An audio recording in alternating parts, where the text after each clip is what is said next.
Okay, so good morning all of you. And last class we have discussed the physical characteristics of water. We have started discussing with turbidity, color, odor, and taste. And last one we have closed with solids. Okay, so let me recall what we have discussed in the last class.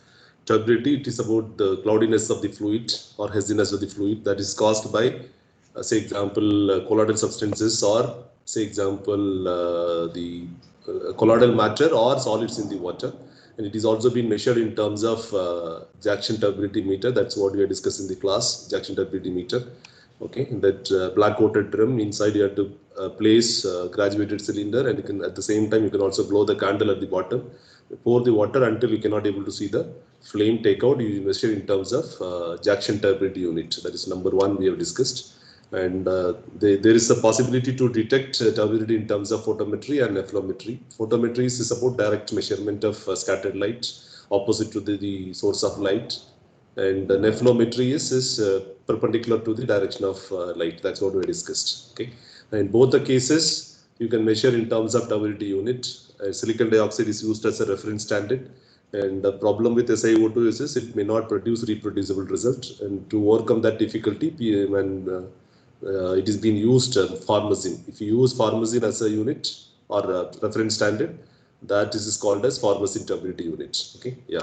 And 1 unit turbidity unit is equal to 1 milligram of silicon dioxide in 1 liter of water, which may produce some turbidity. Okay, that you can terms. So color is perception registered by your retina of your eye. Okay, that is what we have discussed. And color in terms of potassium in potassium chloroplatinate. That's what we have discussed. 1 milligram per liter of platinum in potassium chloroplatinate is 1 unit of color, or otherwise you can remember simply as platinum cobalt scale or Hazen unit. Okay, so this is your color comparator that what we have discussed. And taste may be the perception registered by the taste buds. Normally the taste is being measured in terms of threshold taste number. That this is very simple, how much amount of the dilution or fresh water to remove the taste from the sample. So that you can express in terms of threshold taste number. And odor, it is also similar, perception registered by the olfactory nose. That also vary depending upon the person. And this also been measured in terms of threshold odor number. This also again a dilution factor, and how much amount of the fresh water it is being added to the sample to remove the odor from the sample. So that you can measure in terms of threshold odor number. Okay, so we have started with temperature and viscous also is inversely proportional, and viscosity normally plays a major role to settle your solids in the water, or it will allow the solids to settle in the treatment chain. That's what we have discussed in the last class. Solids, the major classification we have discussed with the non-filterable solids or filterable solids. Non-filterable are further classified into settlable and also non-settlable, and filterable solids are classified into colloidal and also dissolved. And any type of solids can be either organic or inorganic solids. This also we discussed in the last class. Okay, so this is the interrelationship of solids. Take out the raw sample and keep it in a crucible, and before the sample, and you just find out the empty weight and keep it in the hot air oven or water bath, remove all the moisture or water and find out the final weight. W2 minus W1 will give you a, say example, total solids estimation. Okay, now we have to make a filter. Okay, filter, it is something is important, and the solids which will be retained, solids will be escaping from the system. So that solids, if it is being retained, you just follow the left hand side procedure, and solids will be passing through the filter, you just follow the right hand side filter. So what you do is now solids which is trapped onto a surface of the, say example, the filter, and keep it in a hot air oven, and before that you should also note down the empty weight of the filter, and pour the sample, retain all the solids, or the solids which will be retained onto that with a known quantity of water sample, and keep it in the hot air oven, remove the moisture, find out the initial and final weight, which will give you total suspended solids. Take out the filtrate, that means solids which will be escaping from a system, and you repeat the same procedure with total solids. Only thing is about you have to take out the filtrate here, find out the initial weight of the crucible, pour the known quantity of the sample, and keep it in the hot air oven and remove the water or moisture, find out the final weight. Final weight minus initial weight will give you a total dissolved solids. And after determination of TSS and also TDS, and proceed further in the same sample or same that here in the case of filter, here in the case of crucible, keep it in the muffle furnace, muffle oven, where the temperature range is 550 degrees Celsius. So 550, it is something is important where all your volatile fractions will escape from a system. So now what you do is after exposure with 550 degrees Celsius, find out the weight with respect to this and also this. So one you may have two. So you just find out the difference in between 1 and 2. You may get volatile solids. Remaining weight, that you can call it as fixed solids. Same thing here. Here it is weight number 3 and weight number, say example 4. 3 minus 4 will give you volatile solids, and remaining weight is you may give fixed solids. Okay, so thereby you can have a mass balance. If you add all together, make it a total solids. This should tally from here and also this. So this is something is very important, and either you just practice or just read out. Anyway, we'll be solving some numerical solutions as well, but if you logically understand the procedure or how the flow, and you can solve any number of problems. Okay, yes. So I guess we have stopped up to this. Total solids, total volatile solids, fixed solids, suspended solids, volatile and fixed suspended, dissolve, again volatile and also fixed, and you may get a set level solids. Okay, set level solids anyway we are not discussing here because it's predominantly it is being used in the wastewater. Okay, wastewater. So that is very simple. Anyway, you just recall, just take out the sample, and normally they do it apparatus called Imhoff cone. Just have a look on that Imhoff cone.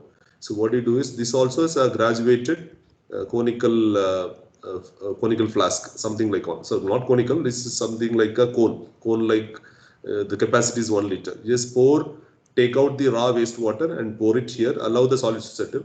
Then you can express, solids will be settling down at the bottom. You just measure in terms of ml per liter. So that you can say settleable solids. So you need not worry about, because the water contains very lesser amount of solids, which may not contain say example excess amount of suspended solids or settleable solids. Okay, yes. So this has been explained in these further slides, that you have to remember the temperature 105 degrees Celsius in the case of total solids estimation, and 550 degrees Celsius, 550 degrees Celsius or 600 degrees Celsius to estimate fixed and also volatile solids. Okay, so this is what we have discussed. Yeah. And we'll move on to the second cluster, that is chemical characteristics of water. Okay, so please at least have a look. Very few points are important for the examination point of view, but at least while discussion, you also logically understand. Okay, so predominant inorganic components in the natural waters are calcium, magnesium, sodium, potassium, carbonate and bicarbonates, sulfates, chlorides, and other ions. Okay, this may be either, this is in the order. Okay, just start practicing with if you say something with inorganic components in the water, don't say directly with chloride, sulfate, or randomly, because the predominant composition is calcium. Okay, calcium, and slightly less with magnesium. Sodium, it is slightly less with magnesium. So potassium, carbonates, bicarbonates, sulfates, chlorides, and other ions. Okay, yes. So please remember, these are predominant inorganic compounds of water concern. So this we are going to discuss one by one. Okay, calcium, magnesium, sodium, potassium, bicarbonates and carbonates, sulfates and chloride. And in addition to that, you have to be familiar with nitrogen as well as phosphorus. Some situations, normally the natural water courses also will receive so much amount of either treated or untreated sewage or untreated wastewater into the water bodies. If it is untreated or treated sewage or wastewater intrusion into the water bodies, there could be an addition of nitrogen as well as phosphorus. Nitrogen is mainly from the whatever the food we eat, that is about protein compounds, or from fertilizers. Phosphorus is also from fertilizers or from, say example, detergents what we use. Okay, so there could be a possibilities of nitrogen as well as phosphorus in the water, and based on the soil strata, and if you are depending with groundwater sources, there could be a possibilities of iron and manganese. Okay, silica, and some places it is also being contaminated with fluoride and very specific other inorganic compounds also. So those who are familiar in West Bengal, there could be a problem on arsenic, and those who are nearby, say example like nuclear power plants or some sort of mining activities, there could be possibilities of radioactive substances also in the water. Okay, so these are some of the basic parameters you have to remember. Okay, yes, yeah. So please, we'll be discussing one by one. These are the major constituents of chemical composition in the water. That's you can classify into cations, anions, and also non-ionic. And cationic, normally this is about calcium, magnesium, sodium, and potassium. And anionic is we'll be discussing on bicarbonates, sulfates, chlorides, and also nitrate. Non-ionic anyway, this is silicon dioxide. Okay, so these 8 or 9 parameters we'll be discussing in detail. Okay, yes. So there could be a possibility of metals also in the water, aluminium, antimony, arsenic I already mentioned to you, cadmium, those who are nearby leather industries or tanneries, there could be possibilities of cadmium contamination. Okay, and even mercury, chromium contamination near tannery industries, copper by smelting activities, lead possibility, and iron contamination in the groundwater, manganese contamination in the groundwater. There could be a problem of silver, uranium, zinc. That's what I told you. Depending upon the source or depending upon the locality where you are located, there could be possibilities of these metals also into the water system. These are either non-detectable range, that we normally call it as NDL. Okay, non-detectable limits, or there could be a minimum concentration. So it may not give any amount of additional impacts to the water courses or like human health, but there could be a possibilities of these metals also in the water system. Okay, nitrogen as well as phosphorus I already mentioned to you. In addition to that, there could be possibilities of fluoride, nitrate, sulfide, cyanide, carbonates, and also boron. Okay, so for examination point of view, just remember 4-5 important chemical parameters of concern of your interest. That is more than enough for the examination point of view. Okay, so we'll see one by one. The major cation in the water is calcium. Major cation in the water, especially surface and groundwater, is calcium. Calcium is normally available altogether with magnesium. Please remember, if it is any calcium traces, there could be a magnesium traces also altogether with magnesium hardness of water.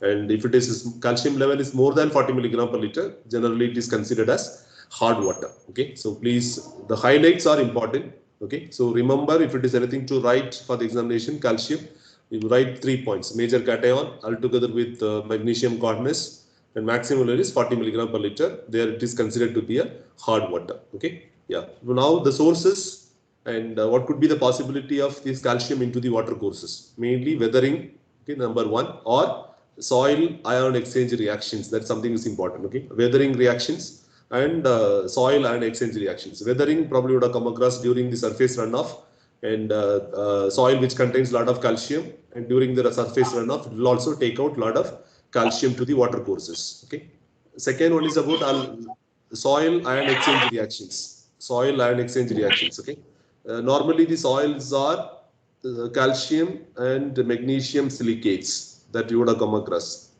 Okay, calcium and magnesium silicates. Okay, so this is your soil structure.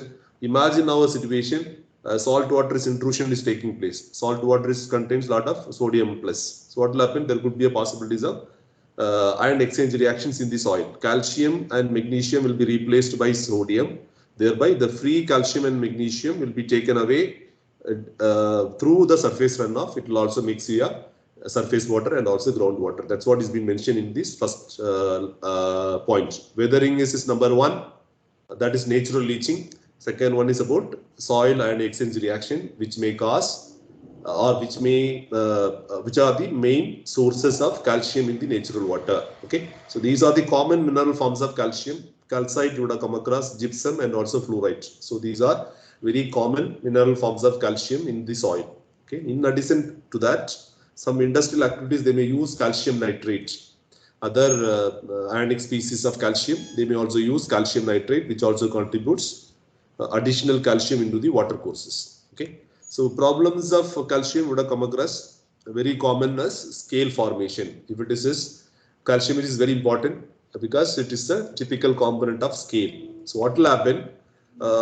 If sufficient alkalinity is present in the water, in terms of carbonate alkalinity, free calcium will react with carbonates, which will form calcium carbonate as a precipitate.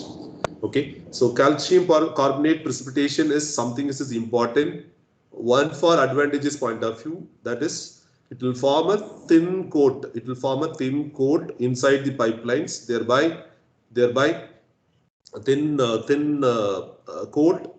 precipitate coat inside the pipelines, thereby which will inhibit the corrosion. That's something is important. Advantage of calcium precipitation inside the pipeline is this, which will avoid corrosion by forming a precipitate of calcium carbonate coating inside the pipeline. That is something one. Imagine our situation if the precipitation is keep on continuous inside the pipeline. So what will happen? There could be a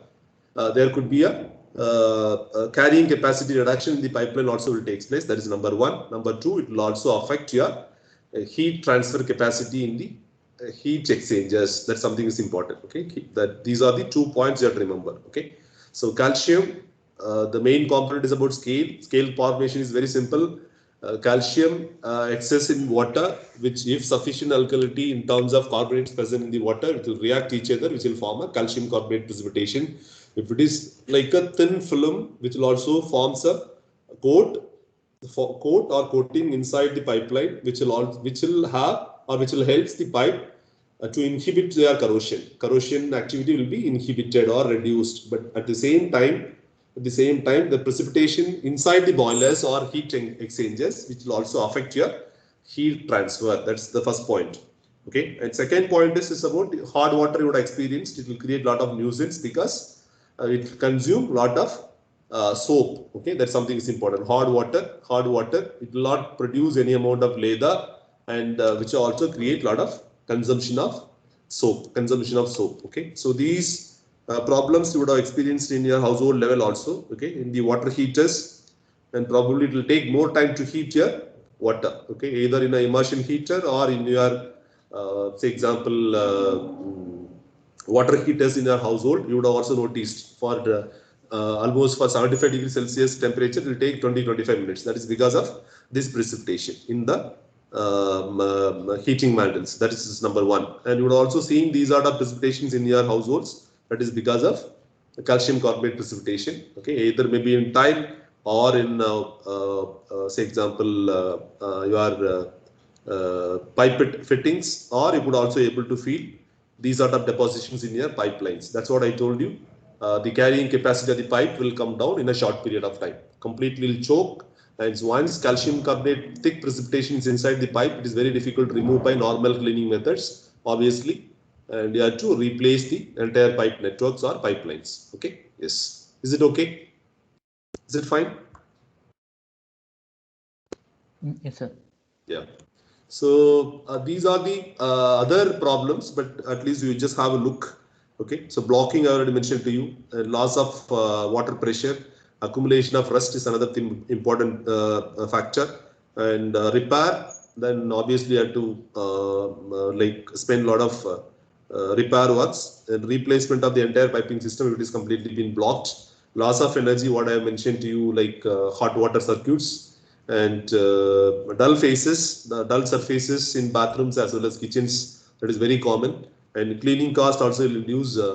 Sometimes it may use aggressive chemicals to clean the surfaces. Okay, and the malfunction of the machinery because of the deposition, and sometimes because of the cleaning, you have to obviously stop your process, which also ends up with inefficient production planning. So these are some of the drawbacks with respect to scale formation because of calcium precipitations. Okay, yeah. Second one, being familiar with the calcium, and magnesium is main sources from limestone rocks. Okay, so the important feature or factor with magnesium is highly soluble than calcium. Second point is something is important. Okay, the magnesium salts are more soluble than that of calcium, and this is the normal level, 10 to 20 milligram per liter in surface water, and 30 to 40 milligram per liter is in the groundwater. Is quite common.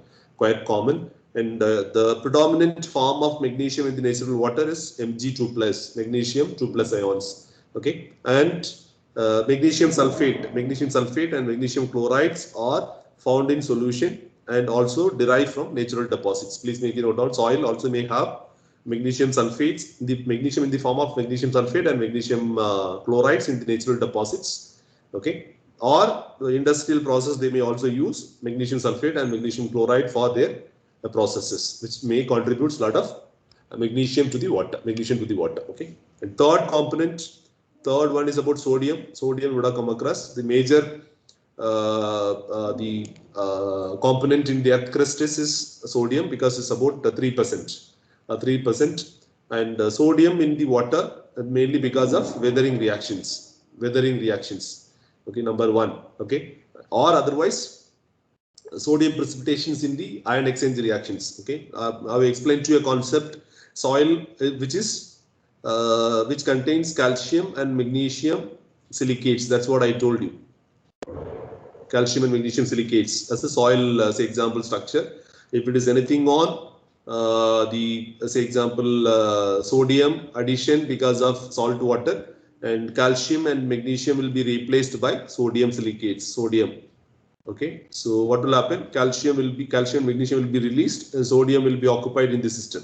If it is more sodium in the soil, what will happen? The fertility of the soil will come down. So to regain the original situation, normally you have to now replace sodium into calcium and magnesium. So come back. Okay, sodium will be replaced again by calcium and magnesium by addition of lime and gypsum. Please make a note on lime and gypsum. That's what they do it. Lime and gypsum. Thereby, the sodium will be replaced by calcium and magnesium. This sodium will come out as it is by weathering reactions. Please make a note on that. Something is important. Okay. So calcium and magnesium silicate. If it is any salt water intrusion, calcium and magnesium will be replaced by sodium. That is number one. Now, if it is sodium rich soil, and the fertility will come down. Now we have to go for a reclamation of the land by adding lime as well as gypsum. If I add lime, which contributes calcium ions, and if I add gypsum, which may contribute, say example, magnesium ions. So preoccupied sodium will be replaced by the addition of calcium and magnesium by the addition of lime and gypsum. So this free sodium will come out through weathering reactions. That's something is important. That's the one fact where you may get a lot of sodium in the water. Okay. Second one is marine aerosols. Those who are nearby seashore, you would have also experienced. Okay, large amount of sodium in the marine aerosol because of the surface runoff. Rainfall, which will also take away large amount of sodium into the ground, and which may also penetrate further and contributes a lot of sodium into the water courses. Okay, marine aerosol. And road salting you would have seen. Okay, in the colder climates, if you want to remove the ice, they may also add a lot of sodium chloride. Okay, the sodium chloride addition for road salting sometimes which also contribute a lot of sodium into the water system. Okay. Other than that, for normal domestic water supply treatment systems may use a lot of chemicals. Okay, sodium hypochlorite would have come across, bleaching powder, and the sodium hydroxide to adjust the pH, sodium hydroxide, and sodium carbonate and sodium silicate. So these chemicals predominantly being used in the water supply treatment networks or systems, and which contributes a lot of sodium to the water courses. Normally, sodium is available in the form of Na+, free ion as Na+. Okay, and it also available not only as a free ion, it will also available in terms of as a pair, ionic pairs. Something is important. Ionic pairs. These are the different complexes or ion pairs. It may be sodium will be available in the form of sodium carbonate, sodium bicarbonate, sodium sulfate, and sodium chloride. So please make a note on these points are important. Okay, sodium will be available in the water as free ion Na+, and the same time it will also available in terms of ion complexes. Ion complexes are sodium carbonate, sodium bicarbonate, sodium sulfate, and sodium chloride. Okay, yes. And if it is more sodium in the soil, that's what I told you. It reduces your soil permeability. Okay, if it is more sodium in the soil, it reduces the soil permeability. And sodium is very important because it may be important, or it sometimes affects the osmoregulations in your aquatic life. That's what something is important. Osmoregulation you would have come across. Okay, those who are with high blood pressure, doctors normally they advise you just go for a low sodium salts or low sodium chloride salts for your regular consumption or activities. Okay, so sodium plays a major role in osmoregulations in your blood system, osmoregulations of pressure regulations in your flood system, which also affects your aquatic life.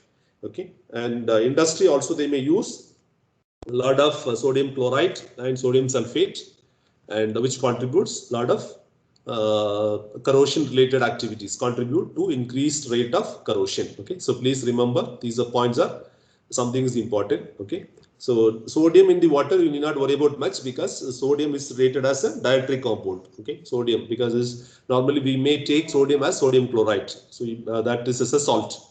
Okay, so it is also being, if it is in a small quantity, you need not worry about. If it is a salty water, then you have to be cautious with. Okay, so drinking water is generally a small component of sodium, which is being taken as dietary component. Dietary component. Okay. Yes. The fourth one is potassium, and potassium also exhibits the same process, same properties of sodium. So the same properties of sodium, but the production is very expensive than that of sodium salts. Okay, that's the second point. More expensive as its production is a bit harder as well as is costlier. So these are the common potassium salts used in the industry: potassium bicarbonates, potassium chlorates, potassium ferricyanide, and potassium thiocyanate. These are the common potassium salts used in the industry.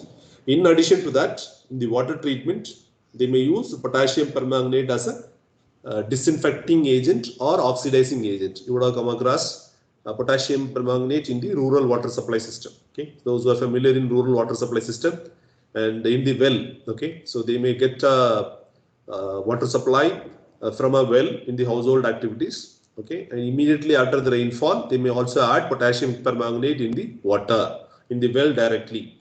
Assume that well water contains lot of organic sediments. Okay, if you want to oxidize the organic sediments, then you have to use a strong oxidizing agents. So in the rural water supply system, and they may use a lot of potassium permanganate as a oxidizing agent or disinfecting agent, which contributes a lot of potassium to the water. Okay, so that is the potassium addition. And sixth one is bicarbonates and carbonates. And bicarbonate carbonate systems has a important role. Okay, please make a note on, because this bicarbonates and carbonate systems will act as a buffer. Okay, so buffer capacity. And second important one is about metal complexation. Based on the bicarbonate and carbonate levels in the water, there could be a metal complexation, and carbonates and also bicarbonates also involved in precipitation of metals, and it will also essential for metabolism of aquatic flora as well as fauna. That's something is important. Please make a note on the carbonates and also bicarbonate system. And the species corresponds to carbonate systems are carbon dioxide and carbonic acid, bicarbonates, carbonates, and hydroxyl ion, H+, calcium, and also calcium carbonate. So please make a note on these are the different species associated with carbonate and bicarbonate system. Okay, so carbonate and bicarbonates normally defined as you can remember simply the acid neutralizing capacity of the water can be estimated through this carbonates and also bicarbonates, or otherwise called as alkalinity. Please make a note on this. So alkalinity in the water, it is simply called as acid neutralizing capacity of the water. Acid neutralizing capacity of the water you can measure in terms of alkalinity. That is also again related to carbonates and bicarbonates, which is responsible for this alkalinity in the water. Okay, alkalinity in the water. Okay, and seventh one is the sulfates. And the sulfate, which is derived from oxidation of sulfur.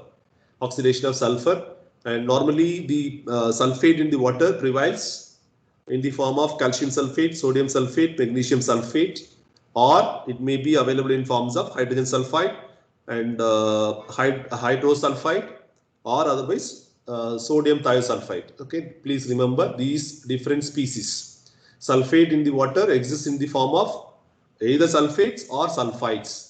Sulfate species are calcium sulfate, sodium sulfate, and magnesium sulfate. And sulfide species are hydrogen sulfide, hydrosulfide, and sodium thiosulfide. Okay, please remember these forms. Okay, and in addition to that, some of the natural rocks like gypsum, that is calcium sulfate, anhydrite, that is again calcium hydride, calcium sulfate. Okay, and sedimentary rocks like pyrites which also contributes a lot of sulfates to the water. So please make a note on this. These are the different species responsible for sulfate in the water system. Sulfate in the water system. Okay. Yes. And sulfate, the problems of sulfate is which will also give corrosion. That something is important. Okay. Corrosion, the corrosive to concrete structures, as well as asbestos cement pipes. Asbestos cement pipes. And if it is more than 500 milligram per liter of sulfate in the water, it will also harmful to your plants. That's something is important. And below 300 milligram per liter are preferred for irrigation. Okay, so please remember the sources of sulfates, natural sources and other sources, and what are the different effects of sulfates in water. Okay, in the case of construction, it will create a lot of corrosion.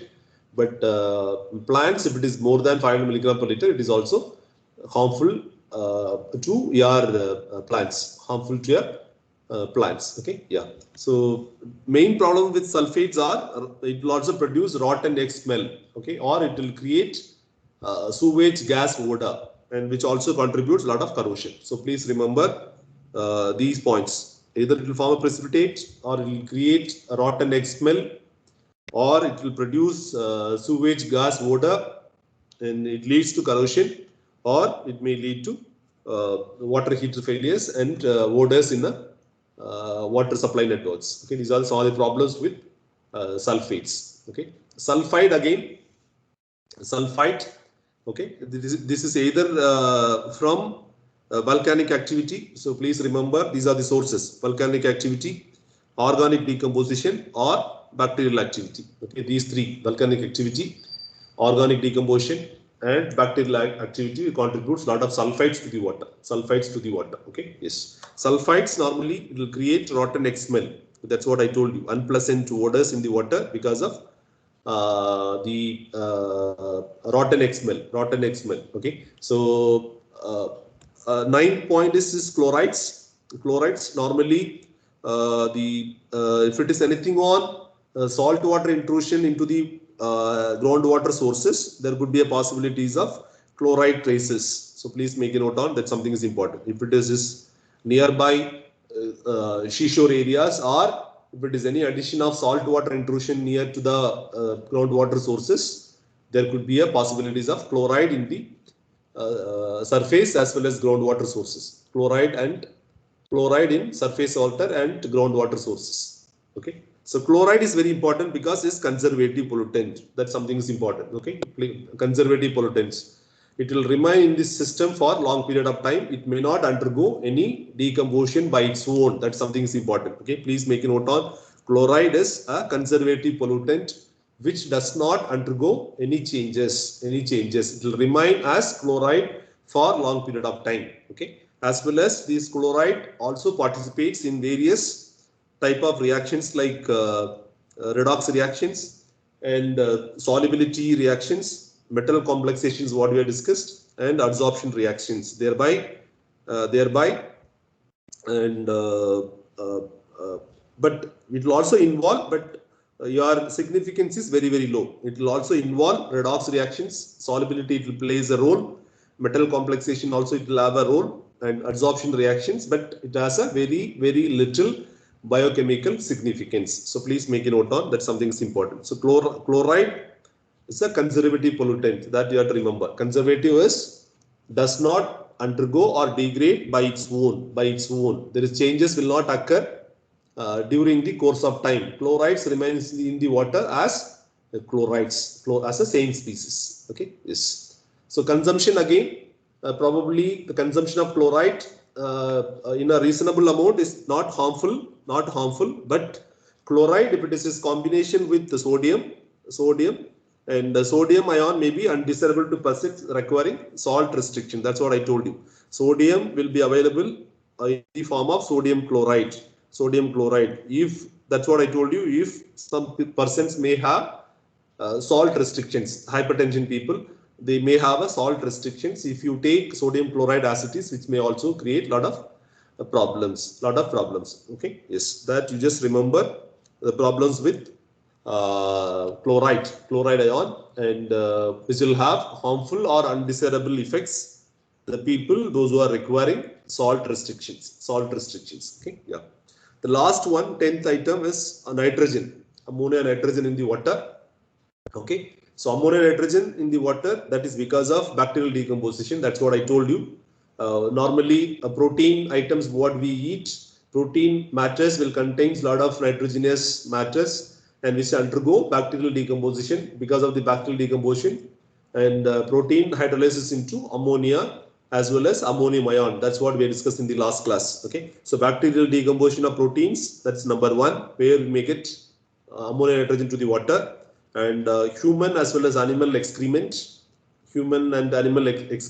because we may consume a lot of proteinous matter, and the excreta also contains a lot of nitrogen based products, nitrogen based items, which also contributes ammonia, nitrogen, and mainly from agricultural sources.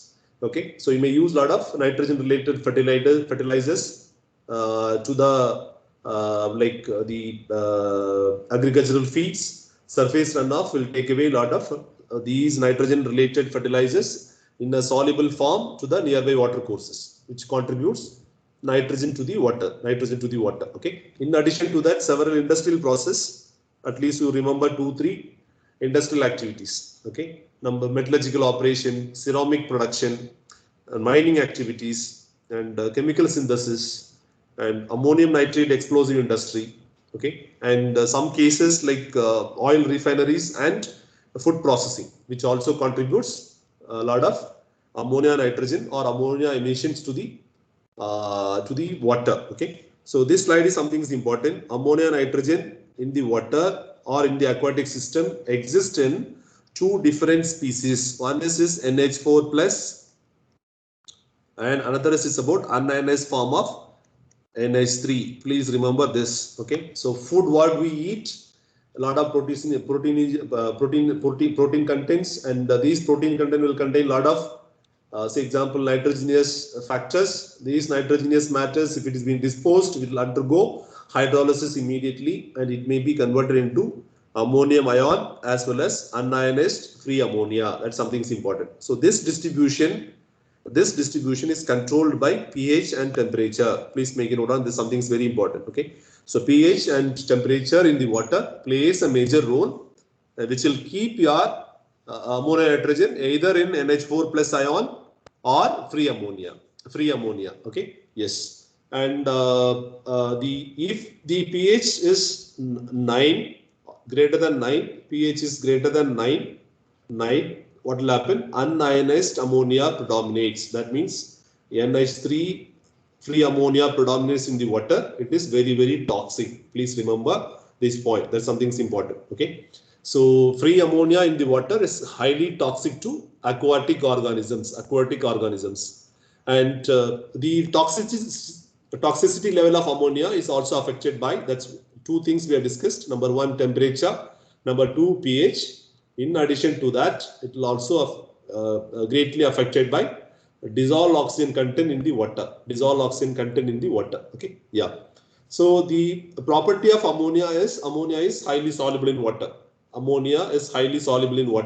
Okay, what will happen? Ammonia mixes with water, which will form ammonium ion, NH4 plus, as well as hydroxide ion. Please remember. Okay, and the ammonia, nitrogen in the water, and if this is being influenced by temperature and also pH, which controls your distribution of species as NH4 plus as well as NH3 ion. If it is NH3 free ammonia, which is highly toxic. Okay, and at the same time highly soluble in water also. Okay, so then if it is less than 9, that's what we are discussing in the previous slide. If it is less than 9 or low pH conditions and also temperature, ammonia, nitrogen dissociates into ammonium ions, NH4 plus ion, which is non-toxic. So please remember these 2 points are important. Thereby NH4 plus dominates in the groundwater supply system. These are again important points. Okay, so somebody can ask, like what is the available form of ammonia nitrogen in water, ammonia nitrogen in the groundwater that exists in the form of NH4 plus ion, because the temperature is very low in the groundwater and pH also slightly in the neutral range, slightly in the neutral range. Predominantly it is in the form of NH4 plus ion, NH4 plus ion. Okay, yes. And ammonia nitrogen can be biologically oxidized to nitrite and also nitrate. Probably you would have come across these reactions in your school level. Ammonia nitrogen can be biologically oxidized to nitrite and also nitrate by nitrification reaction. Nitrification reaction probably would have come across. Okay, and nitrate further into nitrogen gas by denitrification reaction. I'm not going to discuss in detail, but at least you remember ammonia nitrogen in the water can be biologically oxidized to nitrite and also nitrate. This process is called nitrification. Nitrification. Again, nitrate to nitrogen gas by a denitrification reaction. Denitrification, that's something is important. Okay, so please have a look. Ammonia nitrogen can be biologically oxidized to a nitrite and also nitrate. Nitrite and also nitrate. Okay, yes. And nitrate in the water, it is also available in different oxidation states, -3 to +3. Okay, that either may be in the form of urea or maybe in the form of amino acids or in the form of free ammonia that what I discussed, and the ammonium ion, hydroxylamine, nitrogen gas, and also nitrate. These are the different species of nitrogen. That's what I told you. The oxidation states may be vary from -3 to +5, -3, -2, -1, and you may have a different, say example, species as well. Okay, so nitrogen gas normally these the oxidation state is 0. Nitrite is +3, nitrate is +5. That's what is being mentioned, -3 to +5 with the different species, different species. Okay, so the in addition to that, probably would have come across this statement also: nitrogen fixation in the soil. Nitrogen fixation in the soil. Some of the algae, blue-green algae in the soil, which will fix atmospheric nitrogen. Okay, which will consume atmospheric nitrogen from the atmosphere and which will also convert into nitrate, and it will fix into the soil. That is something is important. Please make a note on.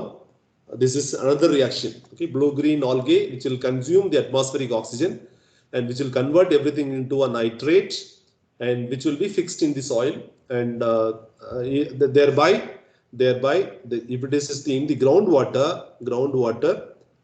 nitrate concentration is very high. Please make a note on surface water concentration of surface water concentration of nitrate are very high. So the normally in surface as well as groundwater, nitrogen will be available in the form of nitrate. So please remember these concepts. Okay, so how the conversion of ammonia nitrogen into nitrate by nitrification reaction, nitrate into again nitrogen gas by denitrification reaction. The third one you have to remember, certain group of bacteria, that is this blue-green algae, will fix the atmospheric oxygen and convert in terms of nitrate, which contributes a lot of nitrate component in the water courses or water system. Okay, yes. And nitrogen probably have two different impacts. One is blue baby syndrome. You would have come across. Excess nitrate intake may produce blue baby syndrome. That is number one effect. Another one is which will reduce your soil permeability. So please make a note on these two effects. One is blue baby syndrome, and second one is your reduces your soil permeability. Okay, blue baby syndrome you would have come across is very famous like diseases in children. Okay, in the children. So what will happen? And if it is more nitrate, if you consume more nitrate, okay, and the blood it may contain a lot of methemoglobin.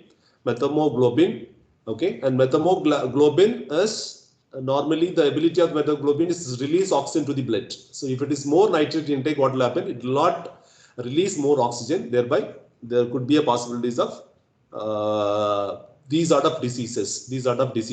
Blue baby syndrome. This is very common where the areas which is either contaminated or rich in nitrate component. So please remember methemoglobin. Okay, the ability of the methemoglobin is it does not have the ability to release oxygen. Thereby, oxygen deficiency in your blood takes place, which will cause methemoglobinemia. That is, or otherwise is blue baby syndrome. Okay, yes. And 12th component is about your phosphorus. Phosphorus is also again whatever the phosphorus can be found both in plants as well as animal. That's what I told you. And nucleic acids like DNA and also RNA also contains a lot of phosphorus compounds. And phosphorus addition into the water courses mainly because of the food what we eat. Okay, egg we may eat egg, bean, peas, and also milk, which also contributes a lot of phosphorus. In addition to that, we may use a lot of detergents. Please make a note on. So natural food what we eat, or the detergents we may consume or use, which contributes a lot of phosphorus or phosphate to the water courses.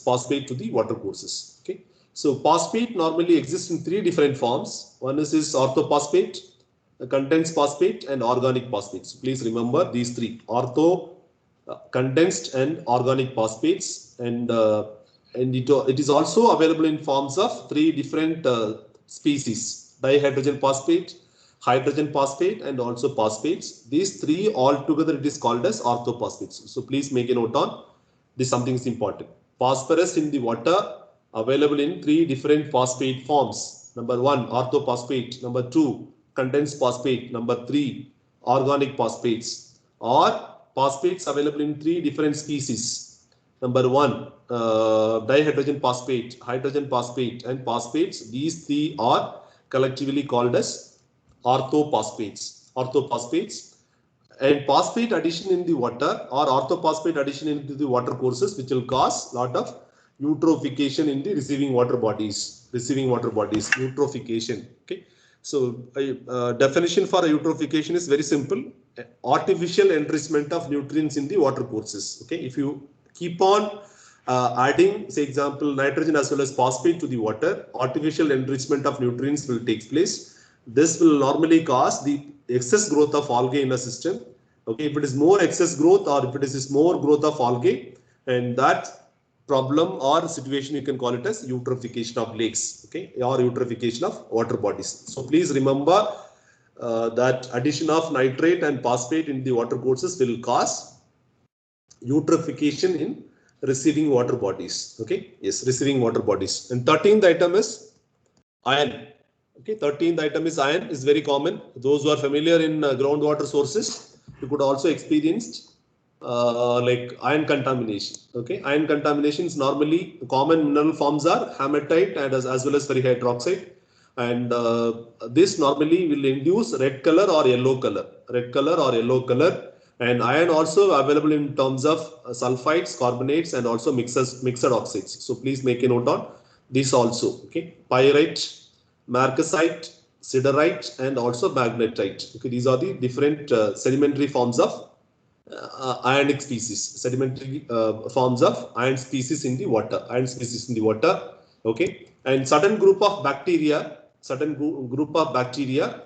can also mobilize iron buried in the rock. So please make a note on number 1, the natural iron rocks. That is number 1. Number 2 is the bacteria can consume iron as a source, iron as a food, and which also convert in terms of ferrite hydroxide. Thereby, there could be a possibilities of these iron into the water system, which may also cause normally the water which contains iron in the form of Fe2+, and if it is being exposed to again the atmospheric oxygen, which may be converted into Fe3+ form, and Fe3+ again will be converted into ferrite hydroxide, and ferrite hydroxide normally begins to precipitate as a precipitate, which also create a lot of red color or yellow color in the water system. Okay, if it is iron rich water and if you expose to atmospheric air for some period of time, it may be oxidized. Fe2+ will be getting oxidized into Fe3+, and Fe3+ further precipitates, and which may also create brown color precipitate or brown color tint to the water. So this This is your iron bacteria reaction. That's what I told you. Iron in the form of iron bicarbonates. If it is been exposed to aerobic conditions, this iron bacteria will consume this iron as a, say example, food or a feed, and which will convert into iron hydroxide. Iron hydroxide, and iron hydroxide will be getting precipitated, which will contribute, say example, yellow or brown color to the water, yellow to brown color. This is very common, and those who are nearby iron rich, say example, groundwater sources, you could have also experienced these sort of iron precipitations in your pipelines. That is very common. Okay, either maybe rusty or it may create a lot of brown or yellow color tint. Yellow color tint, that is because of iron hydroxide. Iron hydroxide. Please remember, iron in the water in terms of Fe2 plus. Fe2 plus, it is getting oxidized into Fe3 plus and further into FeOH thrice as a precipitate, and which may cause these sort of say example precipitations. These sort of precipitations. Okay, yes. And manganese also again in the form of Mn2 plus. Okay, this is also very simple. Manganese also in terms of Mn2 plus. If it has been exposed to again, say example, atmospheric oxygen, Mn will be converted into MnO2, manganese oxide, which also creates a lot of turbidity to the water. Turbidity to the water. So please remember the manganese also. Manganese also. Okay. So manganese normally is act as an enzyme activator for animals, and it is also important, very good or important in plant growth as well as its nervous functioning system, nervous system functioning. Okay, yes. And these are the different problems with manganese. That's what I told you. These are MnO2 precipitation. MnO2 precipitation. It will also create a lot of like stains in your tile or closets or wash basins or pipe fittings. These are some of the problems with manganese. Okay, yes.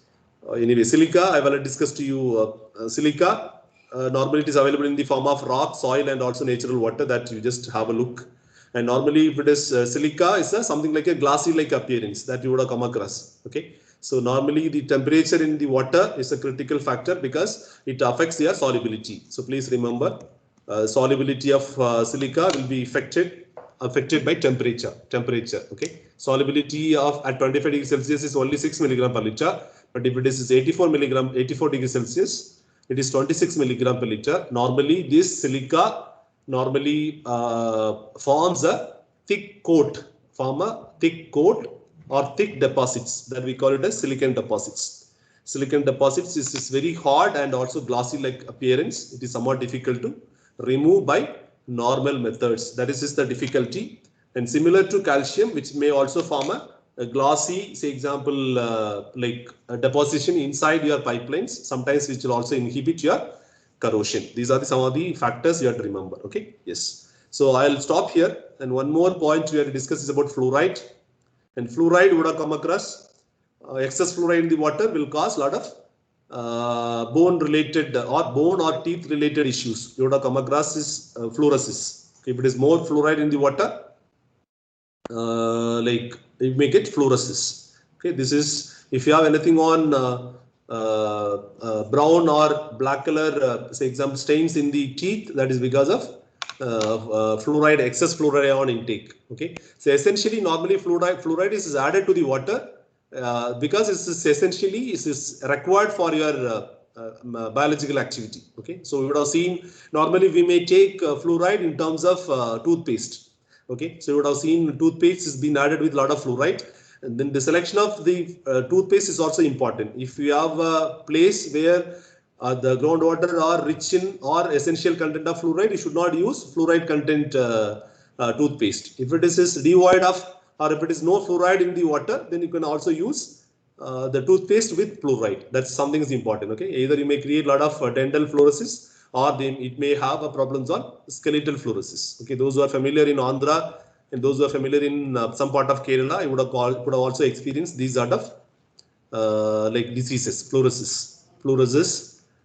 Skeletal fluorosis is normally in the older people. Nowadays, we could also observe in small kids as well, because of excess fluoride intake. Excess fluoride intake normally leads with skeletal fluorosis. Okay, so whatever we have discussed so far in the class, it is something similar. Okay, calcium, magnesium, sodium, potassium, bicarbonates, sulfates, chlorides, nitrates, and silica, aluminium, and some species of other ions also we have discussed. Okay, so please have a look, different species and what are the different environmental effects. Okay, so I'll stop here, and probably next class we'll see something on the water quality indicators. So with that, we'll try to close that first lecture.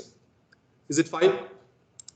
Okay, so very importantly, you have to see, okay, lectures may be very wider, but just logically understand some concept and just limit the contents for the examination point of view. So everything is somewhat difficult to elaborate for the examination point of view. That is number one. Number two is don't write a lot of stories with respect to. Just be specifically with the important point. That is enough for the examination point of view. Is it fine? Is it okay? Yeah. So this notes already been updated in the site, the Dropbox. Please download in the local drive, either in your laptop or mobile, and based on that, at least have a glance, and which may be useful for your examination point of view. Either maybe MCQs or quiz or concept-based questions, you can able to write it. Is it okay? Yes, sir. Yeah. Yeah. So I'm now downloading the attendance.